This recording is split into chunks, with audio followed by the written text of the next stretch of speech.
Hey you! Are you a lazy hardstick player that wants to climb without putting in much effort so that you can flex on your friends with a high rank?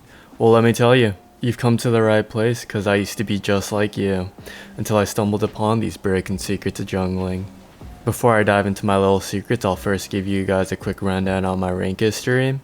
I started playing this game when I was 10 back in season 4, and I was a hardstick diamond 5 player for about 3 seasons until season 7, where I managed to catch my first glimpse of the promised land, or masters, at age 14. I then managed to climb my way to challenger in season 9 at 16.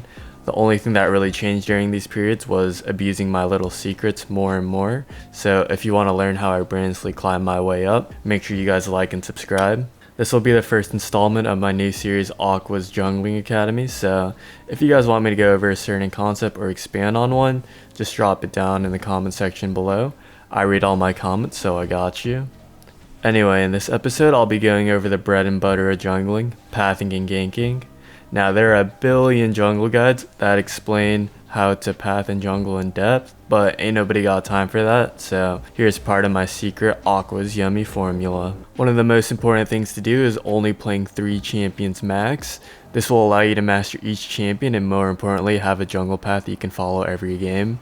You're going to want to watch a high elo player do their first clear and copy it exactly. It's like cheating on a test. You put in no effort, yet you still see result. During your first path, you'll be taking one of the scuttles, and if the enemy jungler wants the same scuttle, you're going to want one of your homeboys backing you up. So in order to win the fight consistently, you're going to want to gank one of the lanes near the scuttle you want to take. You don't actually need to kill the laner, but getting sums and doing a bit of damage is already enough. Sometimes your laners are already going to get priority, so you don't actually have to gank them. You can just get ready for crab. If the lane is ungankable and your laner doesn't have prio, then you should just go to the other crab because you don't want to int 1v2. A lot of games are determined by scuttle crab skirmishes, so it's really important not to mess it up. After scuttle, you can choose to gank if you see an opportunity, but most of the time you're not going to want to force a gank too hard because if you get counter ganked, you're pretty boned. If you don't end up ganking, then you can just finish clearing your jungle and reset for new items. Another thing you guys should be doing when you path is once you hit level 3, you should look at the lanes closest to you and see if they're overextended.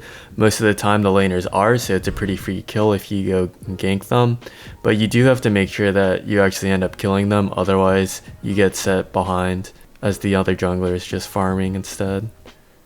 Now, this is pretty much how all early games go, and the rest of the game is a very large clown fiesta that can go many ways, so there's not really a guideline to it, but I do keep in mind a few commandments throughout the game.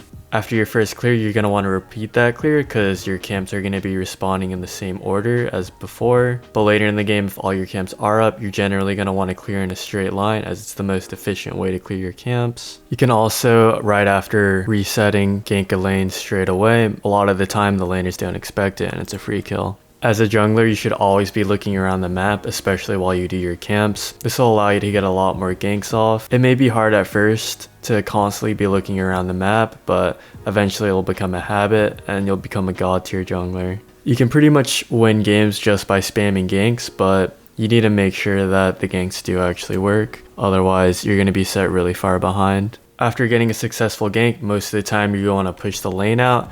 Not only do you deny the enemy laner XP and gold, but you get it for yourself. Another thing you guys should look to do once you get a spicy gank off is to see if you can do dragon. Most of the time you will be able to because you'll have a man advantage and you just have to ping to your team that you want to do it. With soul being so important to closing out games, it's really imperative that you get the soul as early as possible, as it's extremely easy to throw these days and it's always a terrible feeling. Next, I'll be diving into some of my forbidden arts. Basically, lane ganks are the most broken thing as a jungler.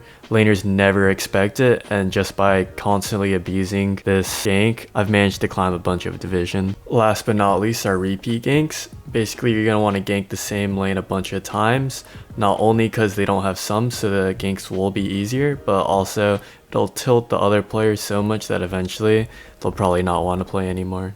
This game is pretty much all mental, so the faster you break down the opponent's mental, the faster they'll FF, and you can get on to the next game. This will wrap up the first episode of my academy. If you guys have any questions on any of the concepts I talked about, don't be shy, drop them down below. And if you guys learned anything new, I'd really appreciate it if you guys hit that like and subscribe button. And I'll see you guys next time.